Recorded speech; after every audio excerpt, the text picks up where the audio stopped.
Hello, everyone, and welcome back. My name is Daniel, and I am really happy you are here with us today. Hi, everyone. I am Sarah. Thank you for joining us. Today, we are going to talk about something very practical and important. Yes, today Sarah and I are going to discuss the biggest mistakes English learners keep making every day. These are common patterns I see repeated over and over, and many learners do not even realize they are making these mistakes. I am very interested in this topic, Daniel, because I want to improve my English, but I do not always know what I am doing wrong. What is the first big mistake learners make? The first mistake is translating directly from their native language instead of thinking in English. This is probably the most common mistake, and it creates so many problems. What do you mean by translating directly? Can you give me an example? Sure. In many languages, people say I have hunger instead of I am hungry, or they say I have 20 years instead of I am 20 years old. This happens because they take the structure from their native language and just replace the words with English words. Oh, I do this sometimes. I think of a sentence in my language first, then I try to convert it to English. Exactly, and this creates awkward, unnatural sentences. Each language has its own logic and structure. What works in your language might not work in English. So, how do I stop doing this? How do I start thinking in English? It takes time, but here are practical steps. First, stop translating word by word. Instead, learn phrases and chunks of language. For example, do not think do plus homework. Just learn the phrase do homework as one unit. So, I should memorize common phrases instead of building sentences from individual words? Exactly. Native speakers do not construct sentences word by word, they use ready made chunks. I am looking forward to, it depends on, as far as I know, these are all chunks that you should learn as complete units. That makes sense. What else can I do to think in English? Immerse yourself in English as much as possible. Listen to podcasts, watch videos, read books. The more English you consume, the more your brain starts to recognize English patterns naturally. And should I practice narrating my day in English? Yes, excellent idea. When you are cooking, describe what you are doing in English. When you are walking, describe what you see. This builds the habit of thinking in English. Okay, I will try that. What is the second big mistake learners make? The second mistake is focusing too much on grammar rules and not enough on actual usage. Many learners can explain complex grammar rules but cannot have a simple conversation. I think I have this problem. I know about present perfect and past perfect and conditionals, but when I speak, I cannot use them correctly. This is very common. The problem is that schools often teach grammar as if it is mathematics. They teach rules, exceptions, and formulas. But language is not mathematics. It is a living, breathing system of communication. So, what should I do instead of studying grammar rules? Study grammar, but also study how native speakers actually use the language. Notice patterns in real conversations, movies, and books. For example, you might learn that we use present perfect with just, already, and yet. But then notice how often native speakers actually use simple past instead in casual conversation. So, real usage does not always follow the textbook rules. Correct. Native speakers break grammar rules all the time in casual speech. They say things like me and John went instead of John and I went. They say who did you give it to instead of to whom did you give it. This is normal, natural English. So, I should learn the rules, but also learn how people really talk? Exactly. Rules give you foundation, but real exposure shows you how English actually works in practice. Now let me tell you about the third mistake, pronouncing every word with equal stress. What do you mean by that? English is a stress-timed language. This means some words and syllables are stressed and others are reduced. But many learners pronounce every word clearly and with equal emphasis, which makes their English sound robotic and hard to understand. Can you give me an example? Sure, take the sentence I am going to the store. A learner might say I am going to the store, stressing every word equally, but a native speaker would say I'm going to the store. The words am, to, and the are reduced. They are pronounced quickly and quietly. So, I need to learn which words to stress and which words to reduce. Exactly. In English, we typically stress content words like nouns, main verbs, adjectives, and adverbs. We reduce function words like articles, prepositions, pronouns, and auxiliary verbs. This is very helpful. How can I practice this? Listen to native speakers very carefully. Pay attention to which words they emphasize and which words they say quickly. Then practice imitating the rhythm. You can also use a technique called shadowing, where you listen to English and try to speak along at the same time. matching the rhythm and stress. I will try shadowing. What is the fourth mistake? The fourth mistake is using formal, textbook English in casual conversations. Many learners sound too stiff and formal when they speak because they learned English from textbooks. What do you mean? Can you give an example? Sure, a learner might say, I would like to inquire about the location of the restroom when a native speaker would simply say, Where's the bathroom? Or they might say, I am not in possession of that information instead of, I do not know. So my English sounds too formal and unnatural? Many learners have this issue. Textbooks teach correct, formal English, which is good for writing and professional situations. But casual conversation requires different language. How do I learn casual, natural English? Watch TV shows, movies, and YouTube videos where people speak naturally. Listen to how friends talk to each other. Notice the contractions, the slang, the informal phrases, and then start using them yourself. Can you give me some examples of casual phrases I should know? Sure. Instead of I do not understand, say I do not get it. Instead of that is very good, say that is great or that is awesome. Instead of I am very tired, say I am exhausted or I am beat. These small changes make you sound much more natural. Those are helpful examples. What is the fifth mistake? The fifth mistake is not learning collocations. Collocations are words that naturally go together in English. What is an example of a collocation? In English, we say make a decision, not do a decision, or take a decision. We say heavy rain, not strong rain or big rain. We say fast food, not quick food. These combinations are fixed. Native speakers always use them together. So even if the grammar is correct, if I do not use the right collocation, it sounds wrong? Exactly. You might say do a mistake instead of make a mistake. Grammatically, it is not terrible, but it sounds unnatural because native speakers always say make a mistake. How can I learn collocations? When you learn a new word, learn the words that commonly go with it.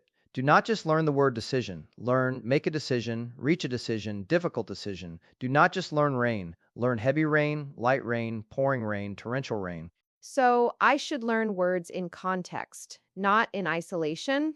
Exactly. This is much more effective. You can also keep a collocation notebook where you write down common combinations you hear or read. That is a great idea. What is the sixth mistake? The sixth mistake is ignoring phrasal verbs and trying to use single verbs instead. English uses phrasal verbs constantly in everyday speech, but many learners avoid them because they seem complicated. I do find phrasal verbs confusing. There are so many of them, and one verb can have many different meanings depending on the preposition. I understand. Phrasal verbs are challenging, but they are essential for natural English. Native speakers use them all the time. If you avoid them, your English will sound formal and foreign. Can you give me examples? Sure. Native speakers say give up, not surrender. They say look for, not search for. They say put off, not postpone. They say figure out, not solve. These phrasal verbs are more common in conversation than the formal single word verbs. So I need to actively learn phrasal verbs? Yes, but do not try to memorize hundreds of them at once. Start with the most common ones. Learn phrasal verbs like get up, wake up, turn on, turn off, look for, look after, give up, take off, put on. These are used every single day. Should I learn them with example sentences? Absolutely. Always learn phrasal verbs in context. Do not just memorize that take off means remove. Learn the sentence I took off my jacket or the plane took off. This helps you understand how to use them. That makes sense. What is the seventh mistake? The seventh mistake is not listening enough. Many learners spend most of their time reading and studying grammar, but they do not spend enough time listening to real English. But I do listen sometimes. I listen to English songs and watch movies. That is good, but is it active listening or passive listening? Many learners have English playing in the background while they do other things. This is passive listening, and it does not help much. What is active listening? Active listening means you focus completely on what you are hearing. You try to understand every word. You notice pronunciation, intonation, rhythm. You might replay sections multiple times. You might write down what you hear. So I should really concentrate and pay attention? Yes. Spend at least 15 to 30 minutes every day doing focused, active listening. Choose content at your level or slightly above your level. Listen multiple times to the same material until you understand it completely. What kind of material should I listen to? Start with podcasts or videos designed for learners. Then gradually move to content for native speakers. Choose topics you are interested in so you stay motivated. The key is consistency. Listen every single day. I will make this a priority. What is the eighth mistake? The eighth mistake is being afraid to make mistakes, so learners do not practice speaking enough. We talked about this in our previous conversation, but it is worth mentioning again because it is such a critical issue. Yes, I know I need to speak more, but I still feel nervous. I understand, but here's the truth. You cannot improve speaking without speaking. It is impossible.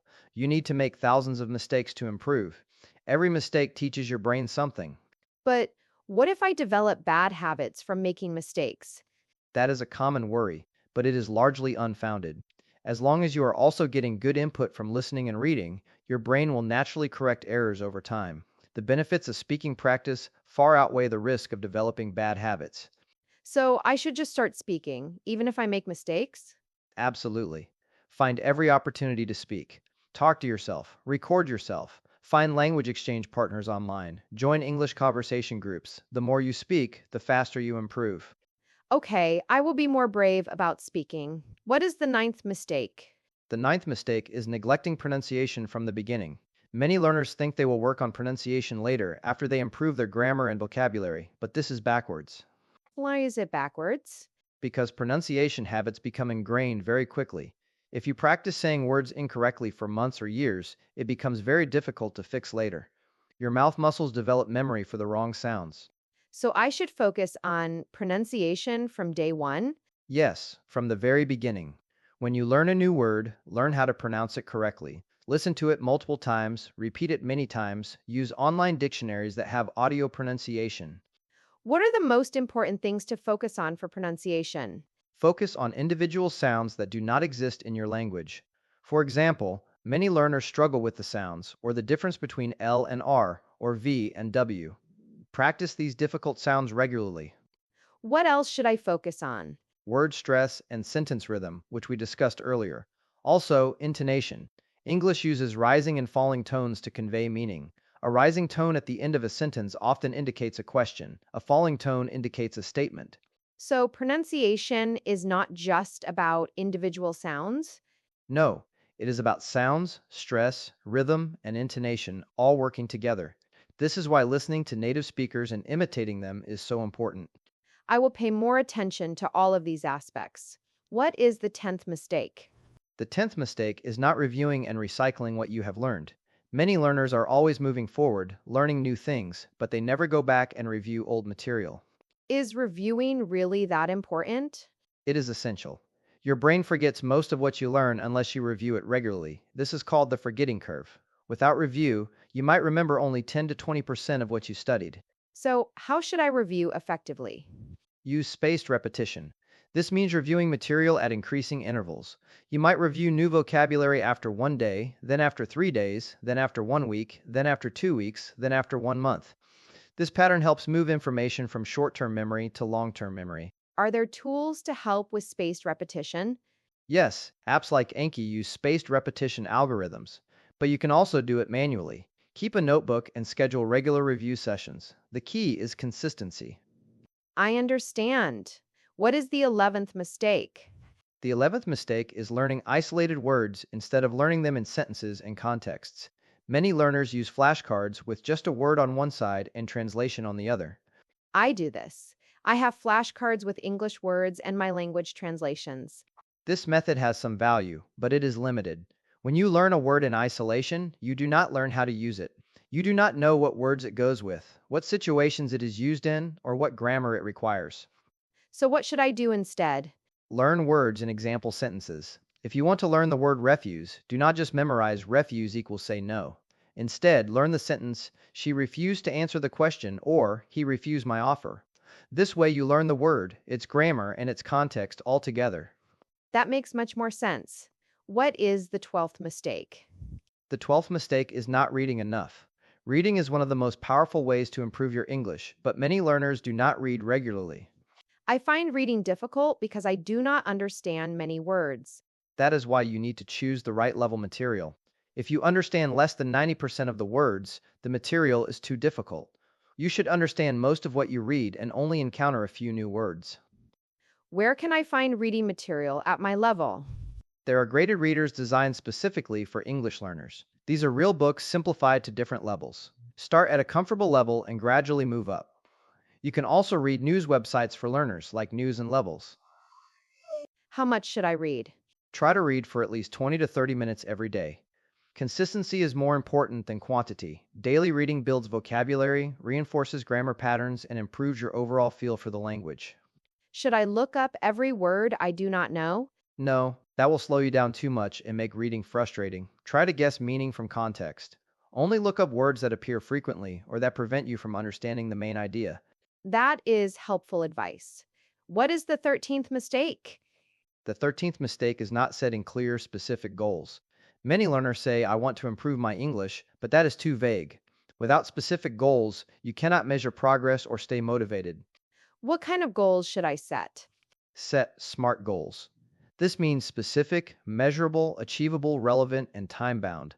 Instead of, I want to improve my speaking, say I want to have a 15-minute conversation in English without switching to my native language by the end of this month. That is much more concrete. Can you give me another example? Sure. Instead of, I want to learn more vocabulary, say I want to learn and use 50 new words related to my job by the end of this month. Or instead of, I want to improve my listening, say I want to understand 80% of a news podcast without subtitles within 2 months. I see. These goals are clear and I can track my progress. Exactly. And when you achieve a goal, celebrate it.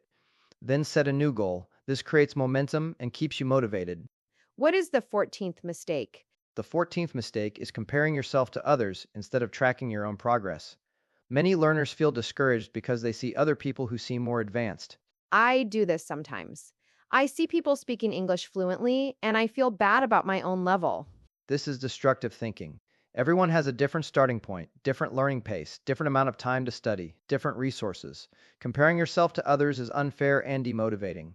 So, what should I do instead? Compare yourself to your past self. Keep a learning journal. Record yourself speaking today, then record yourself again in 1 month. Compare the two recordings. You will see improvement, and that will motivate you. That is a much healthier approach. What is the final mistake? The final mistake, and this is a big one, is not making English a daily habit. Many learners study intensively for a few days, then take a break for a week, then study again. This on and off approach does not work Why does it not work? because language learning requires consistent exposure. Your brain needs daily input to build strong neural pathways. If you study for 3 hours on Sunday but do nothing the rest of the week, you will forget most of what you learned. So, daily practice is better than occasional intensive study? Absolutely. 30 minutes every day is much more effective than 3 hours once a week. Daily exposure keeps English fresh in your mind and builds momentum. But what if I am very busy? How can I practice English every day? Build English into your existing routine. Listen to English podcasts while commuting. Watch English videos while eating breakfast. Read English articles before bed. Think in English while walking. You do not need extra time. You just need to replace some of your native language activities with English. That makes it much more achievable. So, I should integrate English into my daily life? Exactly.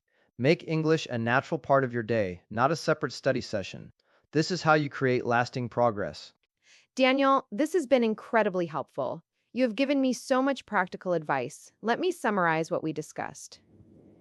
The biggest mistakes are translating directly from my native language, focusing too much on rules and not enough on usage, pronouncing everything with equal stress, using overly formal language, not learning collocations, avoiding phrasal verbs, not listening enough, being afraid to speak, neglecting pronunciation, not reviewing regularly, learning isolated words, not reading enough, not setting clear goals, comparing myself to others, and not making English a daily habit. Perfect summary, Sarah. If you can avoid these 15 mistakes, your English will improve dramatically. I feel motivated to make changes starting today. That is wonderful. And remember, you do not need to fix everything at once. Choose one or two mistakes to work on this week. Then next week, focus on one or two more. Gradual improvement is sustainable improvement. Thank you so much for sharing your knowledge with me and with everyone listening. You are very welcome. And to everyone listening, we hope this conversation helps you identify areas for improvement. Remember, mistakes are normal. What matters is recognizing them and taking steps to correct them. Yes, be patient with yourself. Learning a language is a journey, not a race. Thank you so much for listening to us today. We truly appreciate your time and attention. We hope you found this conversation valuable and practical. Take what you learned and apply it to your English practice. Keep learning, keep practicing, and keep improving every single day. You are doing great. Believe in yourself and your ability to master English. Goodbye for now, and we wish you success on your learning journey. Goodbye, and see you next time.